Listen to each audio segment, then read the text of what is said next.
Welcome to Burlap Teachers. Enjoy the video.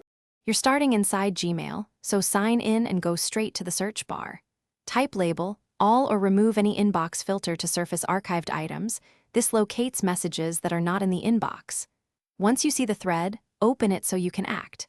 Make sure you're using the correct account and that sync is complete on mobile, otherwise archived mail might not appear. Now that the message is open, prepare to move it back to your inbox using the available actions. With messages visible, use the checkboxes to select single or multiple threads. This is faster when restoring batches. Once selected, click Move to Inbox or the folder icon labeled Move to and choose Inbox so Gmail reassigns the message state. This also reapplies any inbox-based filters. On mobile, tap the three-dot menu for Move to then pick Inbox. Make sure to allow a moment for Gmail to update labels and for your clients to resync. So the chain finish by verifying the restored conversations are visible in your inbox.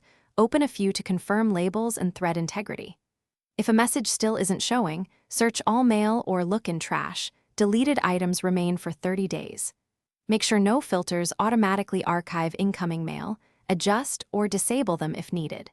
If syncing fails, clear your app cache, force a sync, or use Gmail on the web. These steps usually resolve propagation and display problems quickly. Thanks for watching. Consider subscribing if this video helped you.